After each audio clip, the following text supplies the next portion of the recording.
আসসালামু আলাইকুম রহমতুল্লাহ। প্রিয় দিনী ভাই ও বোনেরা, আজকের এই ভিডিওতে জিকিরের ফজিলত এবং এমন তিনটি জিকিরের কথা আপনাদেরকে জানিয়ে দেব।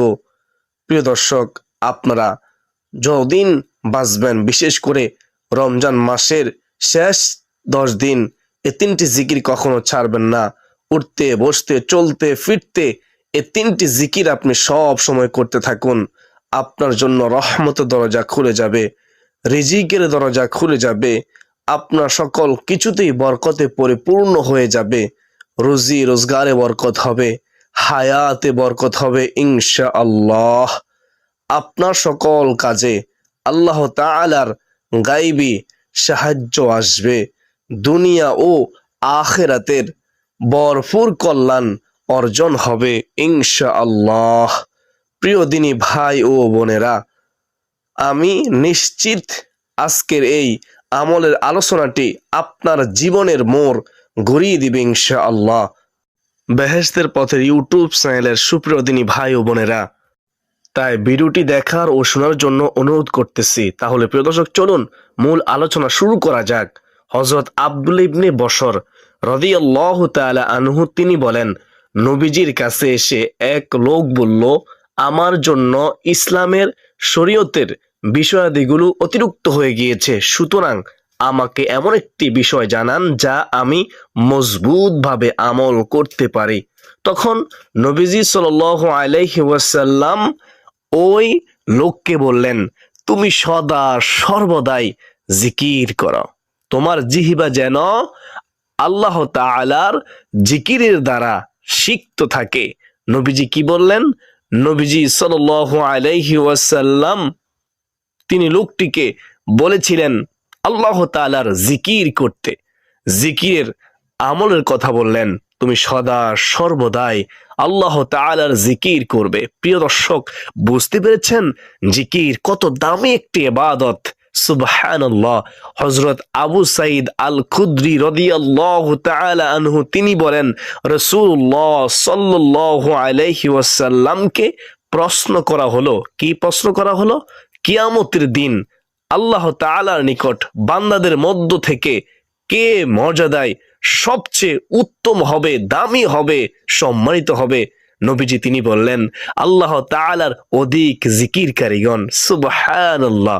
প্রিয় দিনদার মুসলমান ভাই ও বোনেরা, হযরত আবু দারদা রাদিয়াল্লাহু তাআলা আনহু তিনি বলেন, নবীজি সাল্লাল্লাহু আলাইহি ওয়াসাল্লাম বলেছেন, আমি তোমাদেরকে অধিক উত্তম কাজ সম্পর্কে জানাবো না, যা তোমাদের মনিবের নিকট সবচেয়ে পবিত্র, তোমাদের সম্মানের দিক থেকে সবচেয়ে উঁচু, স্বর্ণরূপ্য দান খয়রাত করার চেয়েও দামি, বেশি ভালো, এবং তোমাদের শত্রুর মোকাবেলায় অবতীর্ণ হয়ে তাদেরকে হত্যা করা কিংবা শহীদ হওয়া থেকে অধিক উত্তম।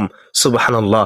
তখন সাহাবায়ে কেরাম বললেন, ইয়া রাসূলুল্লাহ, ইয়া হাবিবাল্লাহ, নবী গো, হ্যাঁ আমাদেরকে জানিয়ে দিন, বলে দিন, আপনি আমাদেরকে বলে দিন। তখন নবীজি সাল্লাল্লাহু আলাইহি ওয়াসাল্লাম বললেন, রাসূলুল্লাহ সাল্লাল্লাহু আলাইহি ওয়াসাল্লাম বললেন, ও আমার সাহাবীরা শোনো, সেটি হলো আল্লাহ তাআলার জিকির। প্রিয় দিনী ভাই ও বোনেরা, হাদিসে নবীজি সাল্লাল্লাহু আলাইহি ওয়াসাল্লাম আল্লাহ তাআলার জিকিরের কথা বলেছেন। 5টি ফায়দা ও শ্রেষ্ঠত্ব বয়ান করেছেন। সেগুলো হলো, 1 নম্বরে জিকির হলো সর্বোত্তম আমল। 2 নম্বরে জিকির আল্লাহ তাআলার কাছে সবচেয়ে পবিত্র আমল। সুবহানাল্লাহ। 3 নম্বরে আল্লাহ তাআলার জিকিরের ফলে সম্মান বৃদ্ধি করে দিবেন। 4 নম্বর, জিকির করা স্বর্ণরূপ্য দান খয়রাত করার চেয়েও আরো বেশি উত্তম। 5 নম্বরে জিকির করা হলো জিহাদের শহীদ হওয়ার চেয়েও আরো বেশি উত্তম। সুবহানাল্লাহ। জিকিরগুলো কত দামি একটি আমল, আশা করি সকলে বুঝতে পেরেছেন। প্রিয় দিনদার মুসলমান ভাই ও বোনেরা, হযরত মুআজ ইবনে জাবাল রাদিয়াল্লাহু তাআলা আনহু তিনি বর্ণনা করেন, তিনি বলেন, আল্লাহ তাআলার শাস্তি হতে মুক্তি পাওয়ার জন্য আল্লাহ তাআলার জিকিরের তুলনায় অগ্রগণ্য আর কোনো জিনিস নেই। অর্থাৎ যে যত বেশি জিকির করবে সে তত বেশি মহান, আল্লাহ তাআলার গজব থেকে, আযাব থেকে দূরে থাকবে। সুবহানাল্লাহ।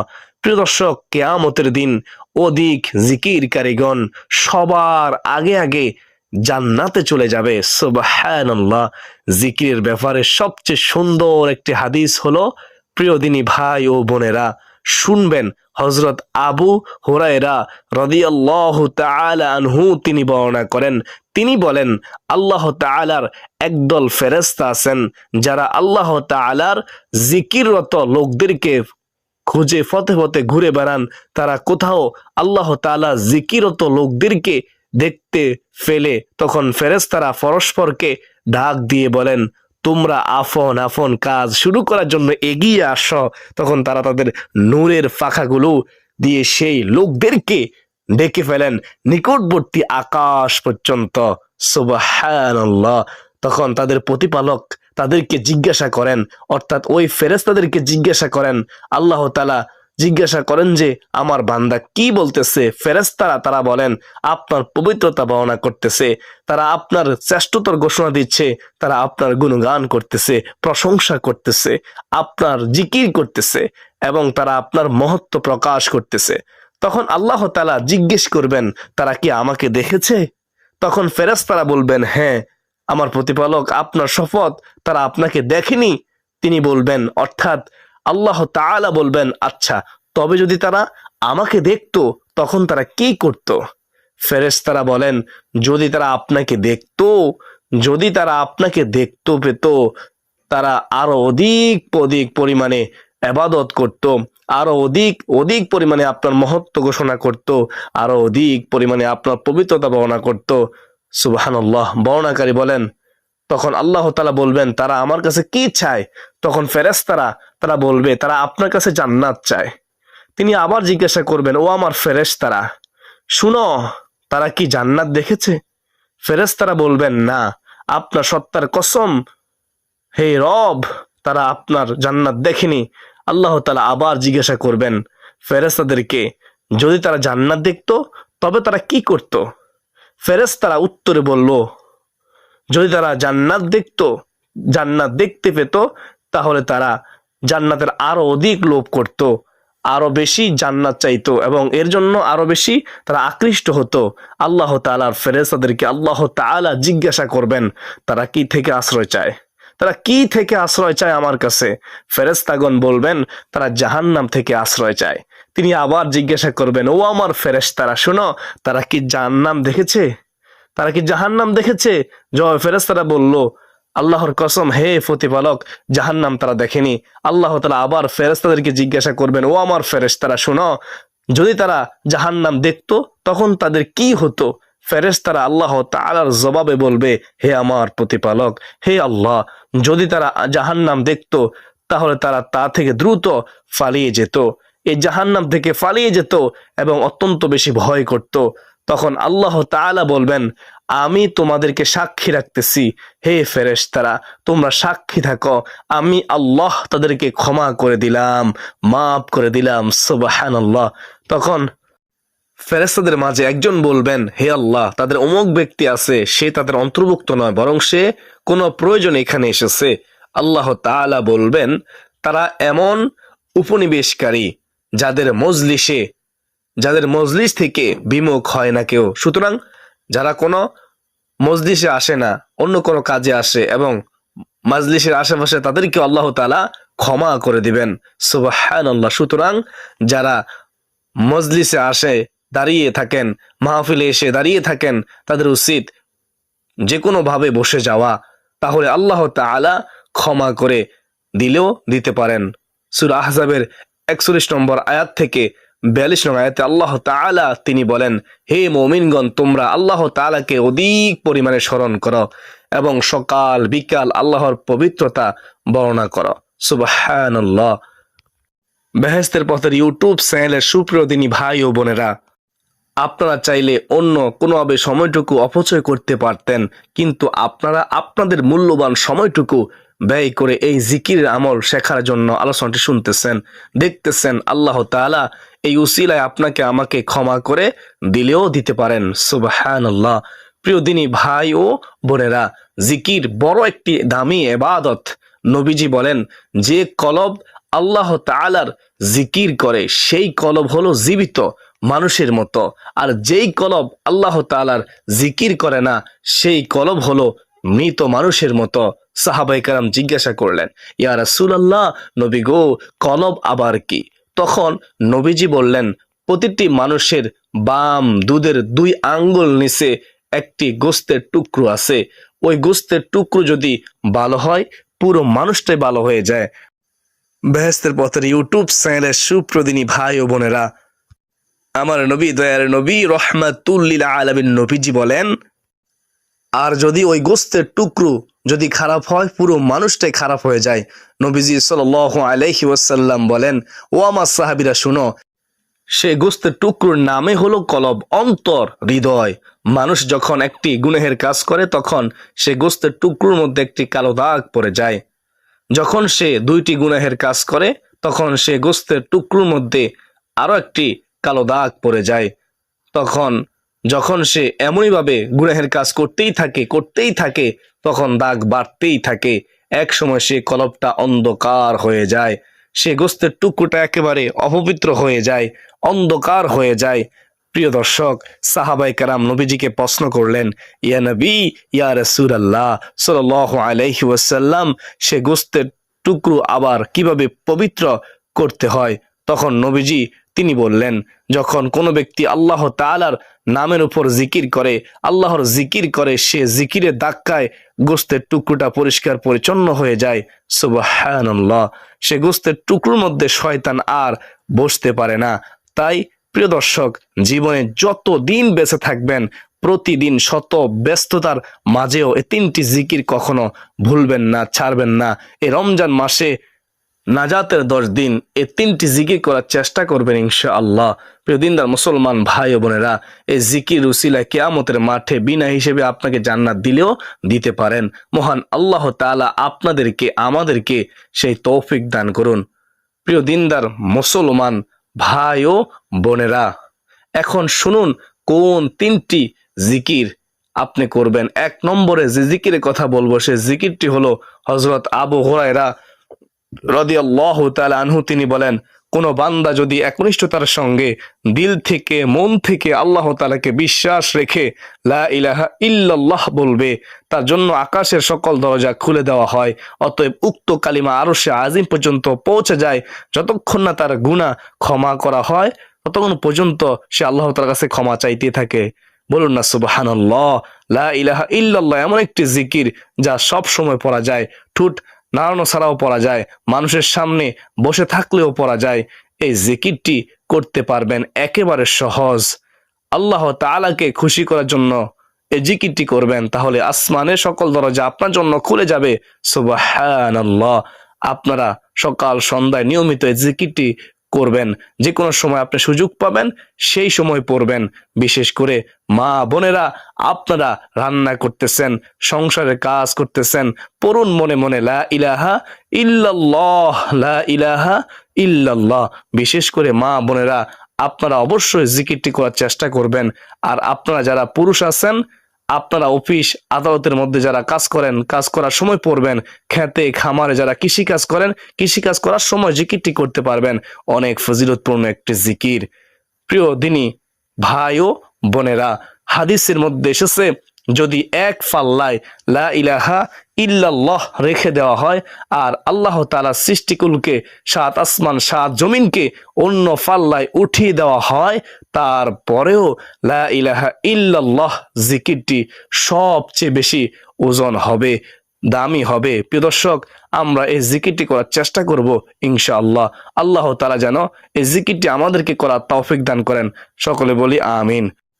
তারপর 2 নম্বরে যে জিকিরের কথা বলবো শুনেন, সে জিকিরটি হলো ইবনে ওমর রাদিয়াল্লাহু তাআলা আনহু তিনি বলেন, একদিন আমরা রাসূলুল্লাহ সাল্লাল্লাহু আলাইহি ওয়াসাল্লামের সঙ্গে নামাজ পড়তেছিলাম।